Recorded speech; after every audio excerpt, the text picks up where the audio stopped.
Alright guys, I am on my walk to Trader Joe's. So looking forward to going grocery shopping. It's just such a safe space for me. I absolutely love Trader Joe's. Anyways, it is freezing in San Francisco. I'm wearing multiple layers right now and it is so cold, but you can literally see my breath. But anyways, it's pretty quiet right now because it's around 9 a.m., which is pretty early. But I'm getting those steps in. Oh my gosh. Yeah, I'm actually like building up a sweat.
Some damage at both Target and Trader Joe's, and I cannot show the entire thing because there's way too many stuff, like 5 bags of things. But some of the highlights at Target, I always get the different gel because I need this for my skin. I got 2 candles, the vanilla bean candles, because they were on sale. This is the perfect size, so I won't be needing candles for a while, hopefully. I like the room fresheners at Target from Mrs. Myers, so I get that. My cellar water for my makeup. I wanted to try the eye bags, so I got one. These are ones you can refrigerate. And I got some granola. The stuff I got at Target is definitely way less than I got at Trader Joe's, so just to preface, but I think I'm just going to turn this into a montage of where I just take everything out. So enjoy the montage of my Trader Joe's haul.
away my groceries and just doing a bunch of cleaning, I wanted to talk through a few of the things that I did. So I definitely did a lot this morning.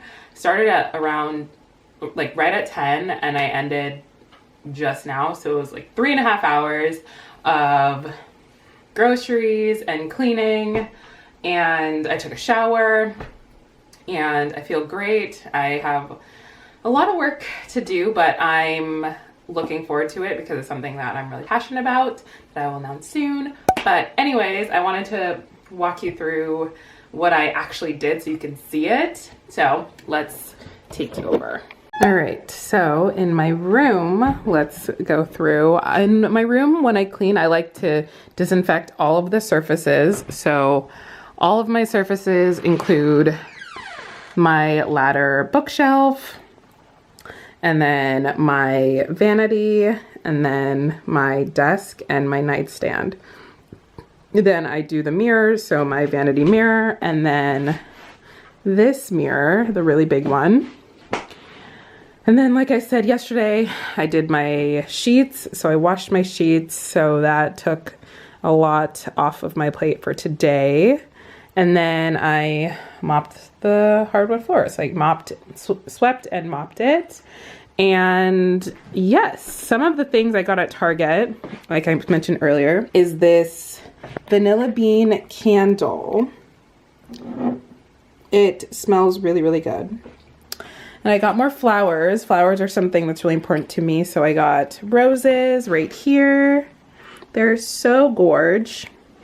My diffuser is going. And my friend got me a new diffuser oil. It's lemon and mint. It smells amazing. Then I have some flowers over there and then flowers up there. And then my plant, I've had my plant for a long time. But I wanted to talk through the room and talk through what I had cleaned and organized. And in my vanity, on my vanity, I like to wipe down all of my products. So that's what I did. And then I wiped down the actual wood, but I wiped down all my products and rearranged them so they're not scattered. And I cleaned off the mirror. And that is pretty much it for my room. For the bathroom, I did a full deep clean, which I'm really happy about because it is honestly so clean now. I did literally everything that you can think of, from the toilet to the sink to the bath. Everything is nice and clean, and we love that. And then I also did my makeup brushes. I tried to do my makeup brushes every week or 2 weeks. I've been kind of slacking, but it's really important to keep my makeup brushes clean so that obviously my face is clean. And then in the hallway, I just wiped down our entryway tables. I mopped the floor to the hallway. And then I mopped the kitchen floor, and then I took out the trash. So the trash is all taken out. It was such a long process, but I'm really, really happy that the apartment is clean and we love that. So in the kitchen, in the fridge specifically, I got a lot of stuff at Trader Joe's, but this should last at least 2 weeks, which is great. And I like to just organize everything. I have so much stuff in here, so I'm not even going to begin to talk about everything, but I am happy that the fridge is ready and full for the next few weeks. And then lastly, my cabinet. So along with the refrigerated food, I restocked my cabinet. I got a bunch of stuff, and I'm definitely trying to eat a lot cleaner, and that's something that I wanted to do definitely starting in January to kick it off. But definitely I need some snacks because that's just how my body is. It needs some snacks, but I found some more healthy alternatives like dark chocolate and gummies and things that don't have a lot of oil and processed things. And then I have all of my regular stuff like chili, and my bread and pita chips and tortilla chips, pasta and oatmeal. I have honey, pasta sauce, granola. So that is pretty much it in here. The only other thing I like to do on Sundays is write out my goals and objectives for the following week. So I'm going to be using my Papier planner to do that. I know that I've showed you guys that in previous vlogs, but that is what keeps me really organized, and it goes by week, so it has a section for every single day. And next week's gonna be a big week, so I'm excited to write down all of my objectives and make sure I get those done. Like I said, I'm taking 3 Pilates classes next week. Really excited, back to back, Monday, Tuesday, Wednesday, so I will be pretty sore. And then I think I'm gonna go to the gym on Friday. So I'm just really trying to get after it, guys, and I'm really motivated. I'm gonna go make some lunch now, and then after that I'm going to hit the ground running and start working. And I mean, really just relaxing, working intermittently, hoping to go on a walk. But also I technically did so much exertion for the past 3 hours, so maybe I will skip the walk for today. I don't know, but I definitely have things I need to get done before tomorrow, so I do have to prioritize that. And I did get to go outside today, so I think about that. I got out, I got some fresh air, I moved my body, and that's all we can ask for. I'm going to end the vlog here. So thank you guys so much for coming along with me on my Sunday reset. I'm gonna try to do more of these because I absolutely love watching other people's, and I find a lot of comfort and peace making sure that my space is clean, and my overall being is just a lot happier and a lot more focused when I do that. And I hope that you guys enjoyed it. Please comment down below if you guys do Sunday reset routines. Let me know. We can compare ours. And I also do a lot of different topics on my blog about effective routines, so navigate over there as well. It's a fun time on my other socials. Until next time, I will see you guys later. Bye.